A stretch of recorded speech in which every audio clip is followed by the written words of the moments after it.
Happy World Water Day, everyone. Hi, I'm Lindsay Fox at Water Peace Project, and we celebrate water every day here. But today is an extra special day because everyone around the world is coming together in resonance to show our love, pay our respect, and protect our water. And I just want to say today's global water ceremony for peace was really beautiful. And if you missed it, I'll put the link in the chat there for you.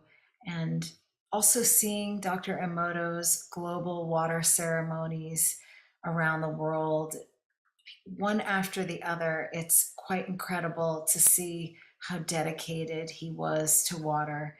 And also our beautiful double rainbow results video. What a beautiful sight to see. And if you missed that, I'll put the link in the chat there. Definitely check it out. And so today we're going to go over the rice experiment results. And for those of you who are just tuning in, the rice experiment is an experiment that Dr. Emoto first suggested in the back of his children's book. And it clearly demonstrates how our thoughts, words, and intentions are creating the world around us. And Dr. Emoto taught us so many important lessons about water, including the power of resonance and how relative frequencies have the natural ability to attract, activate, and resonate with one another. And our universe is vibrating, and all matter is vibrating to a specific frequency. And so this is how we can easily get along and resonate with one another because we are the same species. So we are relative frequencies because we are all human beings. And this is really important right now with all of the conflict that we are having in the world. And when we learn how water responds to our vibrations, then we should know how to treat one another. And peace truly does begin within and ripple out from there. And it seems like a simple solution that if we all became peaceful instantly in one moment, we could achieve world peace.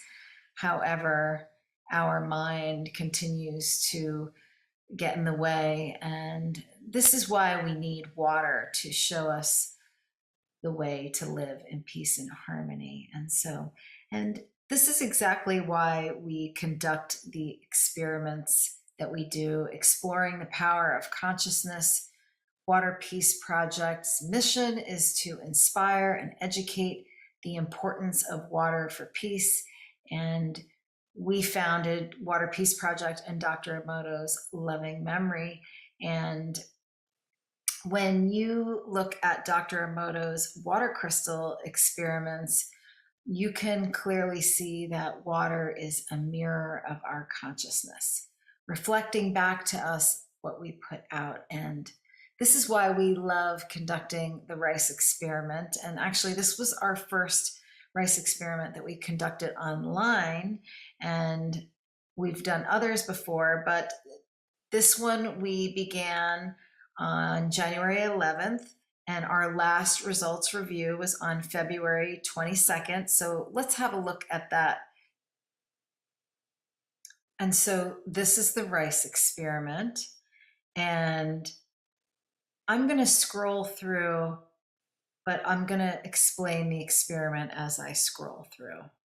So we started on January 11th, and Jody Sellers cooked the rice and put it into 3 sterile jars. In the first jar, I don't know why it's not going.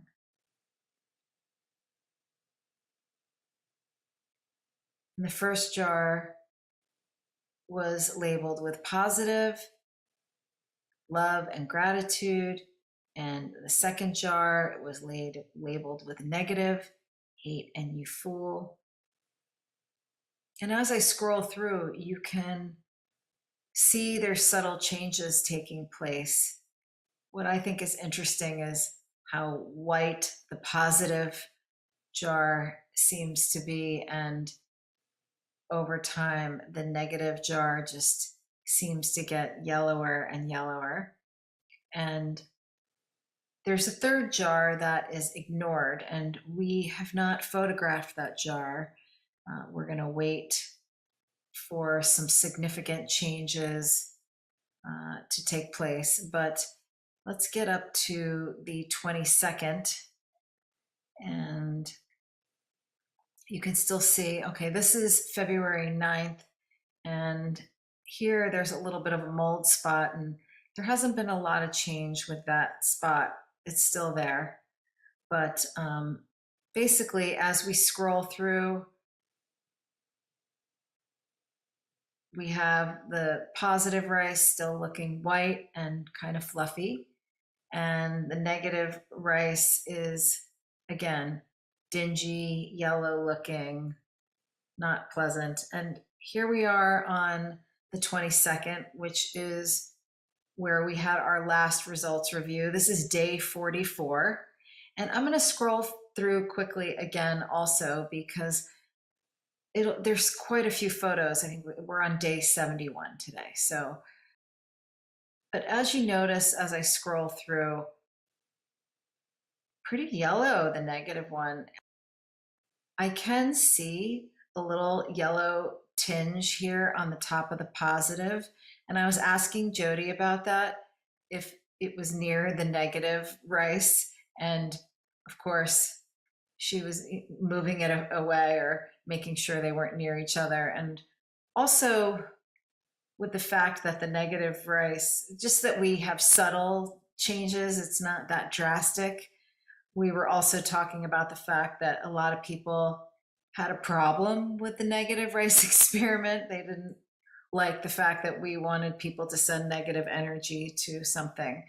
And so obviously it's not intended to hurt anyone, but the purpose is so that we can see how we are shaping our world with our negative thoughts and words. And of course, we know that we have more negative thoughts in a day than positive. So we're getting closer to our final day here. And basically, the end of the story is they look different, but the change is not huge.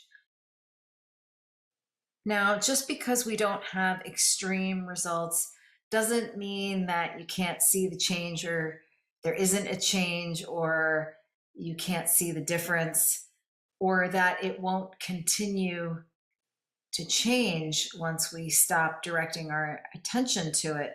And I'd like to show you two other examples of rice experiments. And so this rice experiment that we're conducting online is actually Jody's second experiment that we are conducting simultaneously. The first experiment she began 1 year ago today. So let's look at a picture of that now. And this experiment is 365 days old today. And wow, you can clearly see the difference. The jar on the left is the jar that received the positive energy. The middle received the negative information, and the jar on the right was the jar that was ignored. So clearly you can see that the ignoring had the worst effect here. And she basically conducted this experiment every day for 30 to 45 days. But then after that, it was just whenever she thought about it. And so, and let me share with you another example. And this is one of my favorite rice experiment examples because Dr. Emoto asked me to take this photo. And this rice experiment was actually started in 2010. And this photo was taken in 2014. And the experiment is already 4 years old in this photo. So they also did the same. They conducted a daily experiment. It might have been for 2 months, I think. And then after that, it just continued to ripple out from there. So it's really interesting and actually similar results with our consciousness experiment. There's this fungible effect that shows how it grows over time. It gets momentum, or kind of like when you throw a stone into a pond and that ripple gets bigger and bigger as it spans out. And we could relate that to how our negative thoughts can compound, and look at what we are creating now with our minds and all this conflict in the world, and or also what we can create with our positive thoughts. So we're going to continue to conduct these experiments. We're just not going to post the photos every single day, but you can still connect in your mind. And we are going to post photos intermittently with some updates when we see a change or something like that. And we're going to keep ignoring our third jar of rice. We're not going to show it until there's a big change, or we might wait for 365 days so we can compare it to this last one. So we are so grateful for all of you who are joining in. And, it's really important when we can come together and unite as one. And we believe that holding the intentions of peace towards water, that by speaking and thinking and acting with the intentions of peace towards water, that water can and will bring peace to our bodies and to the world. And so happy World Water Day, everyone. And just remember that together we are one in water, and that our prayers can ripple out and reach everyone in the world. So thank you so much. And our live stream is going to continue to flow with some of our favorites today. So please join in resonance. And thank you, and we love you.